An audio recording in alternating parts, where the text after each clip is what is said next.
Assalamualaikum warahmatullahi wabarakatuh. Perkenalkan, nama saya Siti Rahmania Zara dari kelas 11 IPA 3. Dan pada kesempatan kali ini saya akan mempresentasikan mind mapping yang sudah saya buat mengenai materi biologi kelas 11 tentang sistem reproduksi pada tubuh manusia. Baiklah, saya akan langsung masuk ke materinya. Yang pertama adalah saya akan menjelaskan tentang pembelahan sel. Pembelahan sel dibagi menjadi dua macam, yaitu pembelahan mitosis dan pembelahan meiosis. Yang pertama adalah pembelahan mitosis. Pembelahan mitosis menghasilkan dua sel anakan dan memiliki karakter secara genetik. Jumlah kromosom yang dimiliki adalah 2N atau diploid. Sel diploid adalah sel-sel yang kromosom yang berpasangan.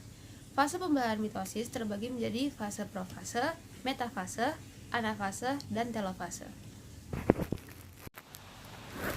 Yang pertama adalah pada profase.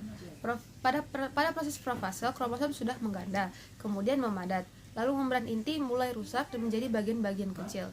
Selanjutnya, pada proses metafase terjadi kromosom yang berjajar pada bidang pembelahan. Lalu pada proses anafase, kromosom bergerak menuju kutub yang berlawanan. Dan pada akhir anafase, kedua kutub sel memiliki kromosom dengan jumlah yang sama. Dan yang terakhir, pada proses telofase, membran inti mulai bergabung dan terbentuklah dua sel anakan yang bersifat diploid.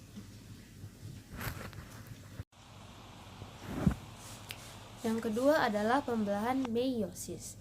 Pada proses ini akan menghasilkan 4 sel anakan yang memiliki separuh dari jumlah kromosom sel induk. Jumlah kromosom yang dimiliki haploid dan disebut juga sebagai pembelahan reduksi. Fase pembelahannya dibagi menjadi fase profase 1, metafase 1, anafase 1, dan proses telofase 1. Yang pertama adalah pada proses profase 1, membran inti akan mulai rusak dan menjadi bagian-bagian kecil. Kromosom yang sudah mengganda kemudian memadat. Selanjutnya pada proses metafase 1, kromosom akan berjajar pada bidang pembelahan. Lalu pada anafase 1, kromosom homolog akan memisah dan bergerak menuju kutub-kutub yang berlawanan. Dan yang terakhir adalah proses telofase 1, di mana membran inti mulai terbentuk kembali lalu terbentuknya dua sel anakan yang bersifat haploid. Selanjutnya adalah fungsi pembelahan sel. Pembelahan sel berfungsi untuk pertumbuhan, perbaikan kerusakan jaringan, dan untuk reproduksi. Selanjutnya adalah mengenai struktur sistem reproduksi pada tubuh manusia. Pertama-tama, saya akan menjelaskan tentang organ reproduksi pada tubuh laki-laki. Pertama-tama, alat kelamin bagian luar dibagi menjadi penis dan skrotum. Lalu alat kelamin bagian dalam dibagi menjadi testis, saluran sperma yang dibagi lagi menjadi epidermis dan vas deferensi, uretra, kelenjar reproduksi yang dibagi lagi menjadi vesicula seminalis, prostat, dan chopper. Yang kedua adalah alat reproduksi pada perempuan. Pada bagian luar terbagi menjadi vulva, labium, dan saluran kelamin. Sedangkan organ bagian dalam terbagi lagi menjadi ovarium, saluran telur atau tuba falopi atau oviduk, infundibulum, rahim atau uterus, endometrium, vagina, dan serviks.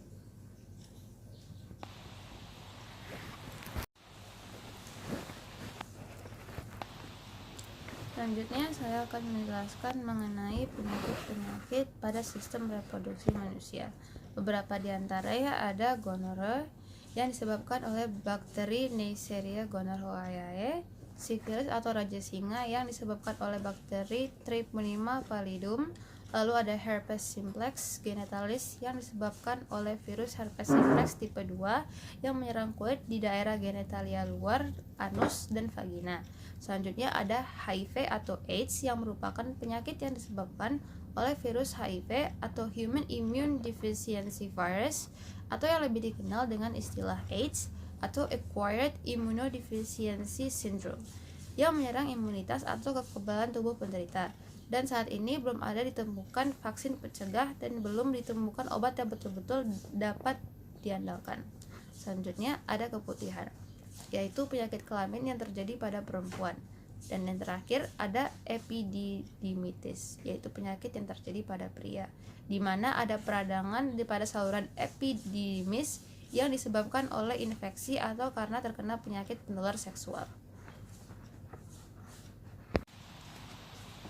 Baiklah, sekian dari presentasi dari saya mengenai sistem reproduksi pada tubuh manusia. Kurang lebihnya mohon dimaafkan. Saya tutup. Wassalamualaikum warahmatullahi wabarakatuh.